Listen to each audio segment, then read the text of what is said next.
Hello guys, আজকের ভিডিওতে আমাদের কাছে আছে হচ্ছে দুইটা রকেট। কি হবে যদি এই দুইটা রকেটকে এইভাবে রেখে তারপর একটা লম্বা সুতা টানিয়ে এই লম্বা সুতার মধ্যে যদি এই রকেটগুলোকে লাগিয়ে তারপর এই সুতার এক পাশ থেকে যদি এই রকেটগুলোকে চালাই, তাহলে এই সুতার অন্য পাশে এই রকেটগুলো গিয়ে তারপর এই রকেটগুলো কি আবার ফিরে আসবে না কি হবে? তাহলে চলুন দেখা যাক কি হয়। তাহলে চলুন ভিডিওটা শুরু করা যাক। গাইস, এখন চলুন এই দুটো রকেটকে এইভাবে লাগিয়ে নেই। আর এই রকেটগুলোকে এইভাবে লাগানোর পর এই রকেটের উপরে এই চিকন পাইপটাকে লাগিয়ে নিতে হবে, যাতে এই চিকন পাইপের ভিতর দিয়ে সুতাটাকে লাগিয়ে নেওয়া যায়। আর এই রকেটের পিছনে যে লাঠিটা আছে এই লাঠিটাকে ভেঙে ছোট করে নিতে হবে, যাতে এই রকেটটা চলার সময় এই লাঠিগুলো যাতে সুতার মধ্যে আটকে না যায়। তাহলে চলুন এখন এই সবগুলোকে একসাথে লাগিয়ে নিই। গাইস, এখন আমরা একটা খালি জায়গায় চলে এসেছি। আর এখানে দেখেন লম্বা একটা সুতাটা নিয়ে নিয়েছি। আর এই সুতার মধ্যে দেখেন এখানে দুইটা রকেটকে একসাথে লাগিয়ে নিয়েছি। এখন চলুন এই রকেট গুলোকে চালানো যাক আর দেখা যাক কি হয়। আর আপনারা কমেন্ট করেন যে কি হতে পারে। এই রকেটটা চলার পর ওইখানে গিয়ে তারপর ওইখান থেকে কি আবার এই রকেটটা ফিরে আসতে পারবে না কি হবে? তাহলে চলুন এখন এই রকেটটাকে চালানো যাক। 3, 2, 1, গো।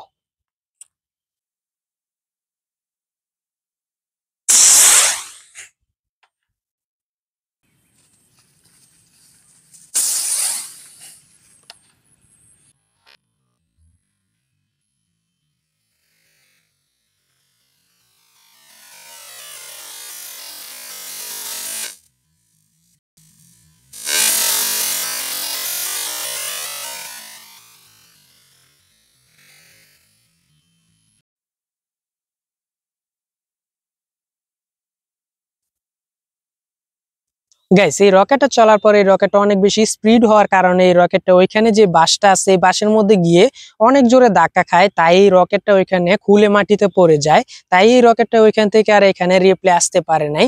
এখন দেখেন যে আমি ওইখান থেকে এই রকেটটা এনেছি। এখন বুঝেন যে এটা কতটুকু স্পিডে গিয়ে ওইখানে এই বাসের মধ্যে ধাক্কা খাইছে যে এই গ্লু অর্থাৎ এই আঠাটা খুলে পড়ে গেছে। আর যে পাইপটা ছিল এই পাইপটা দেখেন এই সুতার মধ্যে আছে। তাহলে গাইস, এই ধরনের কোনো কিছু আপনারা করার চেষ্টা করবেন না, কারণ এটা খুবই ডেঞ্জার। আর এই রকেটের মধ্যে একটা রকেট চলা বাকি রয়েছে, ওই রকেটটা চালুই হইতে পারে নাই মাটিতে পড়ে যাওয়ার কারণে। তাহলে গাইস, যদি ভিডিওটা ভালো লাগে তাহলে ভিডিওতে লাইক দিন। আর এই ধরনের মজাদার এক্সপেরিমেন্ট ভিডিও দেখার জন্য চ্যানেলটিকে সাবস্ক্রাইব করে রাখতে পারেন।